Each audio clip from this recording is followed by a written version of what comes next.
যখন বাজারে গিয়েছেন অনেক কষ্ট করে অনেক ধরনের খাবার আমাদের জন্য নিয়ে আসতো, সপ্তাহে কিন্তু আমরা চেয়ে থাকতাম।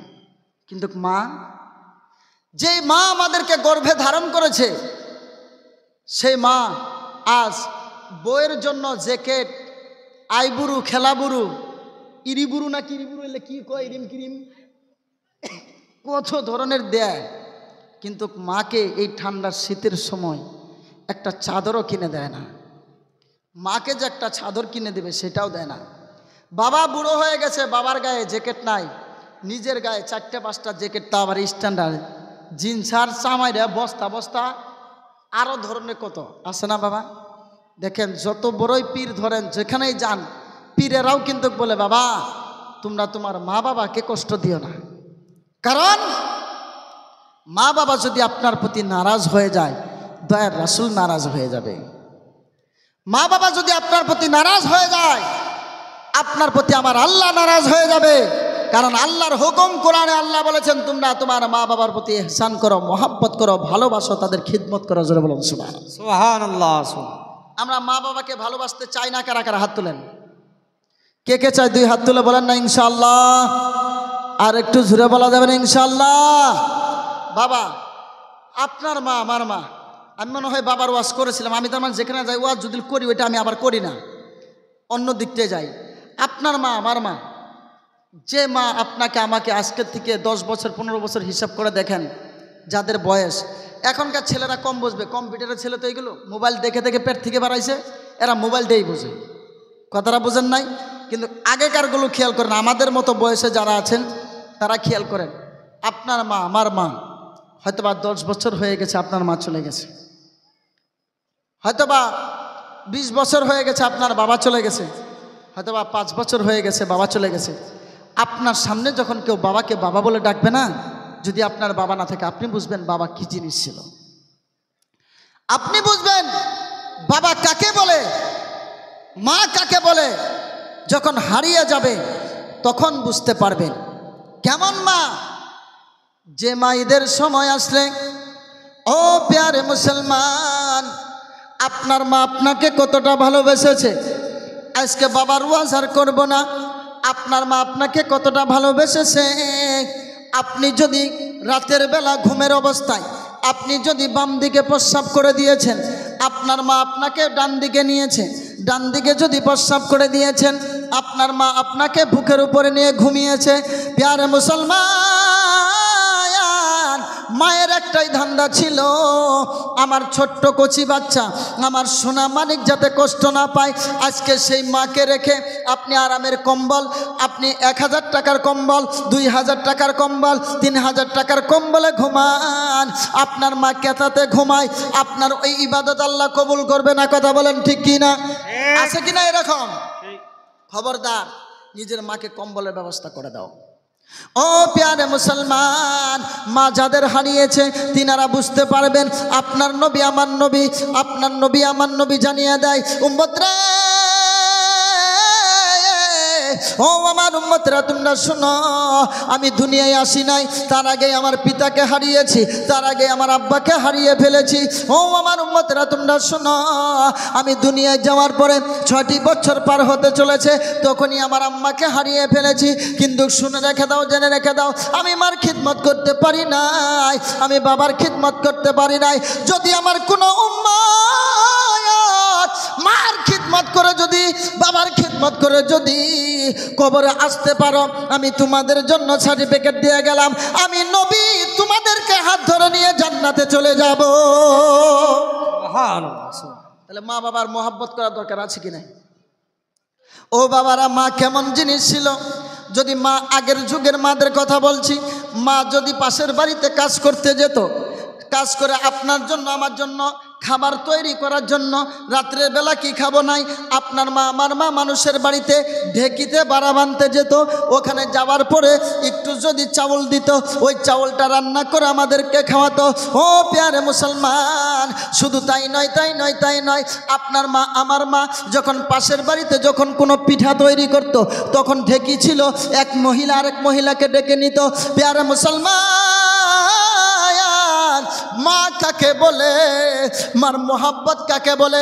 আপনার মাকে, আমার মাকে যখন ওই কাজ করে দেওয়ার পরে যখন পিঠা একটু হাতে দিত, পিঠা খেতে দিত, আপনার মা সেই পিঠাতে মুখ লাগায় নাই, আপনার মা সেই পিঠা খায় নাই। ওই পিঠাকে আসলে করে আপনার জন্য আমার জন্য বাড়িতে নিয়ে গেছে। বাড়িতে নিয়ে যখন যায় তখন ওই বাড়িওয়ালা জিজ্ঞাসা করেছে, বুনুরে ও আমার বোন, তোমাকে খেতে দিলাম পিঠা, তুমি কেন খাও না? তোমাকে খেতে দিলাম পিঠা, তুমি কেন মুখ লাগাও না? তখন আপনার মা, আমার মা চোখের পানি ছেড়ে দিয়ে বলেছে, বুনুরে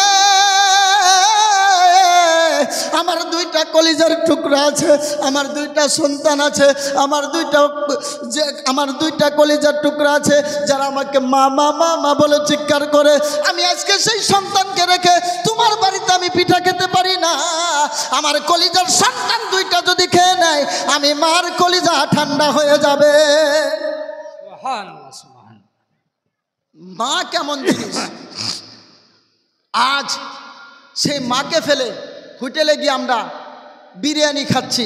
আমাদের এখানে বিরিয়ানিটা ভালো, বিরিয়ানি খাচ্ছি, মিষ্টি খাচ্ছি, কত ধরনের খাবার খাচ্ছি, কিন্তু মার জন্য একবার নিয়েছি না যে মা তুমি এটা খাও। আরে মাকে দিলে তো মা সব খাবে না, তোমার মা তোমাকে দিয়ে দেবে। ও প্যারে মুসলমান, মা কাকে বলে দেখুন। ঈদের দিন যখন আসতো, আপনার বাবা একা গোসল করে নিত, আপনার ভাই গোসল করে নিত, ওরা তাদের চিন্তা করত, কিন্তু আপনার মা মাঠে যেতে পারতো না। সকালে আপনি ফজর পড়তে গিয়েছেন, আপনার মা আপনার জন্য এদিকে ঘুমের থেকে উঠে, আমার সন্তান নামাজ পড়ে আসবে, আমার সন্তানকে আজকে পিঠে দিতে হবে, নাহলে আমার সন্তানের মনে কষ্ট পাবে।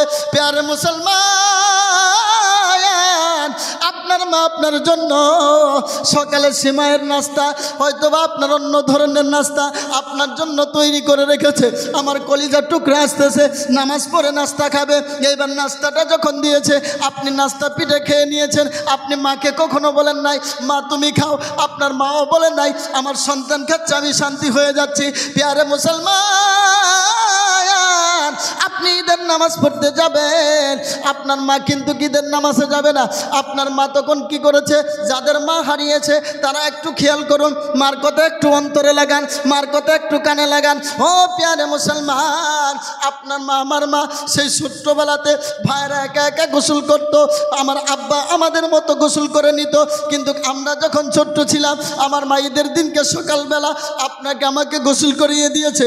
শুধু তাই নয়, আমাদের কপালে চুমা খেয়েছে, আমাদের ঠোঁটে চুমা খেয়েছে, আপনার আম্মা আমার আম্মা চুমা খেয়েছে।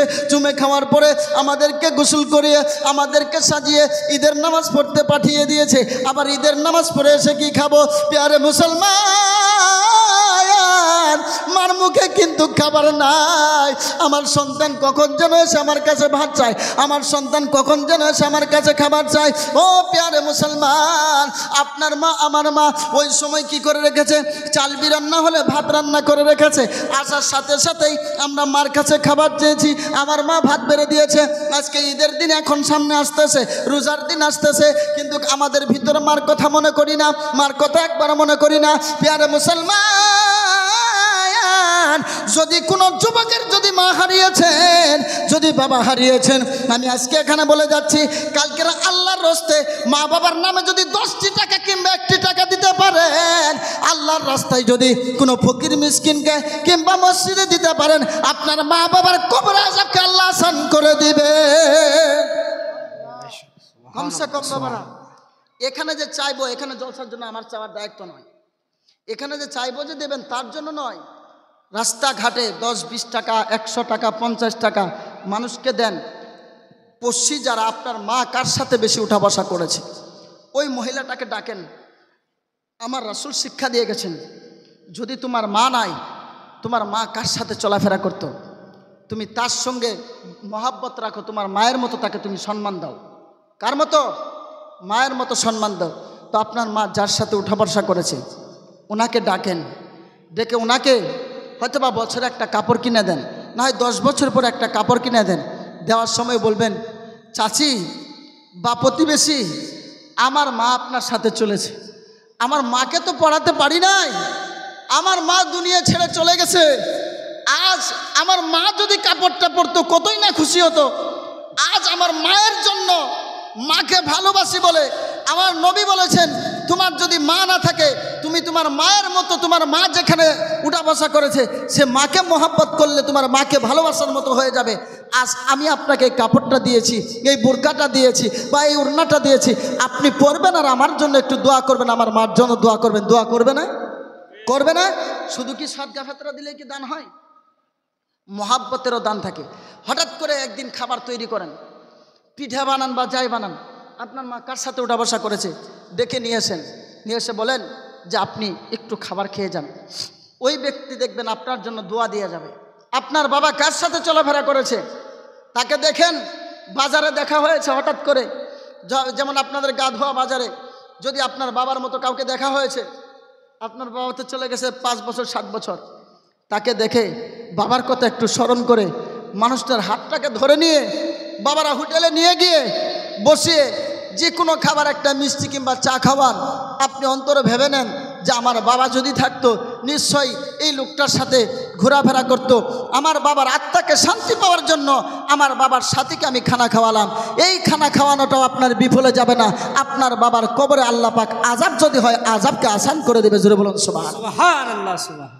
আল্লাহ পাক যাতে আমাদের এইগুলো বেশি বেশি করে মা বাবার খিদমত, ওলি আল্লাহর ভালোবাসা, এগুলোর ভিতরে আল্লাহ পাক যাতে আমাদের সকলকে ভরপুর দান করে বলে আল্লাহুম্মা আমিন।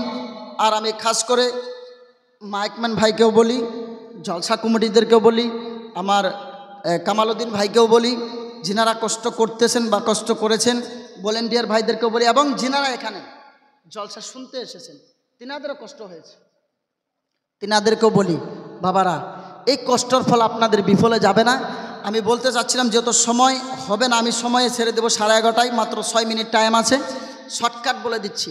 দয়ার রাসূল সাল্লাল্লাহু তাআলা আলাইহি সাল্লাম বলছেন যে এক জায়গায় জিকিরের মাহফিল হচ্ছে। কি মাহফিল? শর্টকাট বলছি, অনেক বড় হাদিস, মুসলিম শরীফের 6800 কত নাম্বার, মানে হাদিসটা আমার অত খেয়াল নেই, অনেক বড় নাম্বারটা খেয়াল নেই। তো হাদিসের ভিতরে দয়ার রাসূল বলছেন যে এক জায়গায় জিকিরের মাহফিল হচ্ছে, অল্প কয়টা লোক, তার ভিতরে দেখা যাচ্ছে আল্লাহর অগণিত ফারিস্তা এসে বসে গেছে। জোরে বলুন সুবহানাল্লাহ।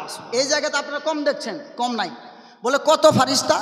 আমার নবী বলেন আসমান আর জমিনে যত ফাঁকা জায়গা আছে একটার উপরে একটা, একটার উপরে একটা, সমস্ত ফারিস্তা এসে এখানে ভর্তি হয়ে গেছে। সুবহানাল্লাহ। এবার ফারিস্তারা কি করতেছে?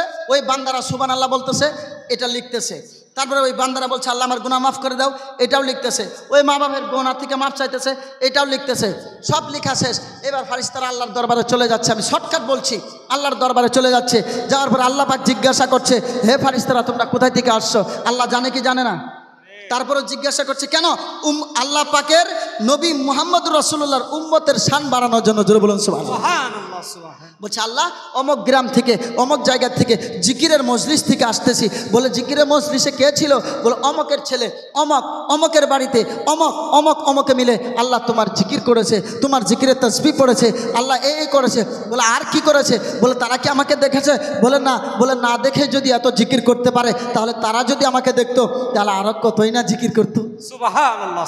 বলে আরো কি বলেছে? বলে আল্লাহ তোমার জাহান্নামের আগুন থেকে মাপ নাজাত চেয়েছে, যাতে জাহান্নাম থেকে ডরায়, ভয় করে। বলে তারা কি আমার জাহান্নাম দেখেছে? হাদিসের পুরো ইটা বলছি, তর্জমাটা। বলছে না না তোমার জাহান্নাম দেখে নাই। বলি জাহান্নাম দেখে নাই, তবু তারা জাহান্নামের আগুনকে ভয় করতেছে। যদি জাহান্নামকে দেখতো তাহলে কি অবস্থাটা হতো? তখন বলছে আরও কি বলেছে? বলে শুনো আল্লাহ তোমার বান্দারা ওই জায়গাতে বলেছে যে আল্লাহ তুমি আমাদেরকে জান্নাত দিও। বলে আমার বান্দারা কি জান্নাত দেখেছে? বলে না না। বলে যদি দেখতো তাহলে তারা আরও নয় কি চাইতো। সুবহানাল্লাহ সুবহানাল্লাহ। তখন বলছে আরো কি চেয়েছে? আল্লাহ জানে যে শেষের মূলটা বলে না কেন, শেষের মূলটা বলে না কেন। তখন বলছে আল্লাহ শেষে তোমার বান্দারা সবাই দোয়াতে বলেছে আল্লাহ তুমি আমাদের সকলকে মাফ করে দাও। সুবহানাল্লাহ সুবহানাল্লাহ। আখিরি দোয়া হবে না এখানে? হবে। বলছে আল্লাহ তুমি আমাদেরকে মাফ করে দাও। বলে আল্লাহ তাহলে কি করলে?